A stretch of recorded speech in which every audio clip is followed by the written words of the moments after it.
su'aalo ay tahay inay nafteena weydiino ka hor intaanay dhammaan sanadka 2022 saaxiib waxaan kaa codsanayaa inaad meel cidlo ah tagto qalin iyo buugna aad qaadato koob bun ahna aad is hordhigto haddii sanadkoo dhan aad waqti la qaadan jirtay oo aad la bunayn jirtay qof kale maanta adiga naftaada la bunee oo waqti la qaado su'aalahani waxaa hubaala inay bedeli doonaan 10 sano oo noloshaada soo socota subax kasta qofka oo fikiraya wuxuu la soo toosaa rajo cusub iyo yidilo uu qaadayo tallaabo hor loogu dhawaanayo xaqiijinta riyadiisa haddaba maadaama aan qarka u saaranahay inaynu sakootino 2022 waxaa muhiim ah inuu qofku naftiisa ku sameeyo xisaab xidh si aad u garato intee la eeg ayaad guul gaadhay ilaa xadkaad u dhowdahay himiladaadii aad lahayd sidoo qofku xisaab xidhkaas u sameeyo waxa qasab noqonaysa inuu naftiisa weydiiyo su'aalo ay jawaabtoodu noqonayso marag uu si fiican ugu xaqiiqsan karo in sanadka dhamaanaya guul ka gaadhay in kale haddaba barnaamijkeena intaanaan u gudagelin saaxiib waxaan kaa codsanayaa haddaad nagu cusub tahay inaad nagu soo biirto aad follow iyo like aad raho bogeenan sidoo kale haddii dhanka YouTube aad nagala socoto subscribe ta saaxiib ha ilaawin programkana share garee oo gaarsi asxaab fara badan si ay iyaguna isku weydiiyaan su'aalahan muhiimka u ah intaan la gaarin 2023 maxay wixii ugu weynaa magaca iyo faanka in noqday sanadkan waxa laga yaabaa in qofka marka lagu yiraahdo naftaada xisaab sanadkan tagay inuu qaato inuu soo ururiyo qaladaadkii iyo guuldarooyinkii sanadkan soo maray laakiinse waa inaan ogaano in nolosheena iskugu jirto qayb togan iyo qayb taban guusha in gaarina ay u eg tahay inay tahay awoodeena sidaa daraadeed way fiican tahay in bilowga su'aashani ay noqdaan kuwa in ka eegno dhanka togan si aan iyadana qiyaas toos uga qaadano qaybta taban inagoo beenanayna aragtiyada dadka qaar ay aaminsan yihiin ee inaanay ahayn in guulaha lagu farxo sidoo kalena la tilmaamo su'aashani ha noqoto ta koobaad aad isweydiiso sidoo kalena aad ku qorato furitaanka buuggaaga sheeg caqabadii ugu weyneed aad la kulantay sanadkan 2022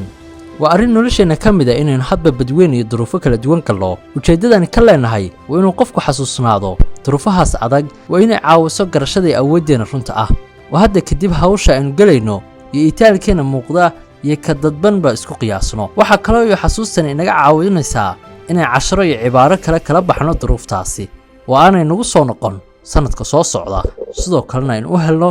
xal aad u weyn si aynu uga gudubno caqabadan sanadka 2022 maxaa ugu muhiimsanaad baratay haddii aad hareerahaaga eegto waxa maalin walba aad arkaysaa dad qabanaya hawlo kaa caawinaya inaad gaadho waxa aad doonayso dadkaas haddii aanad caawimad ka heli lahayn ay kugu adkaan lahayd inaad guul gaadhaa muhiim ma ahan inaad kaliya ku xisaabtanto dhaqaale amaba inaad ku xisaabtanto kaliya in da'daadu korodhay sidoo kale waxa loo baahan yahay in aqoontaada iyo waxyaabaha aad baranaysaa maalinba maalinta ka dambaysa ay sii korodho waa inaad isweydiiso imisa course ayaad baratay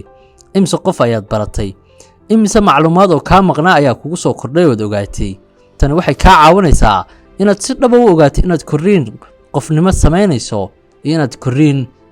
kaliya aad samaynayso maxaad isku dayday oo aad ku falshanatay ma jiro qof ka geysan ruux ku dhici kara inuu qirto qaladaadkiisa dhammaanteynba qaladaad ayaynu samaynaynaa laakiin inay naga mid ayuunbaa qaladaadkooda wax ka barataa xasuuso qaladkii ugu weynaa ama fashilkii ugu darneyd ee aad soo martay sanadkan kadib isweydii inaad duruus aad ka baratay sidoo kale mustaqbalka ku anfici karaan si aynu fashilkeena u xasuusano waa in marka ay nagu dhacdo aynu qornaa ha u malaynin in duruustan iyo cashiradan maalin walba ku soo marayaan ay yihiin kuwa sahal ah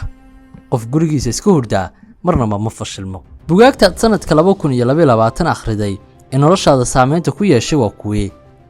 wax akhriska waa furaha koobaad ee guusha wax kasta aynu ku doonayno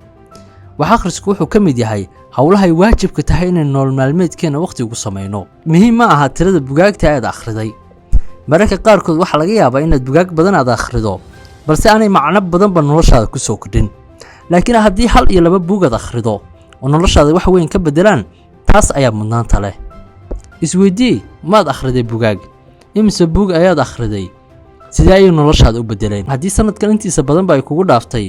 adigoon hal buug ba akhriyin maxaad diidaya inaad ceebtaas mar kale aanad u noqon oo iminkabaad isku diyaariso inaad akhrido bugaag 2023 aad ugu talagelayso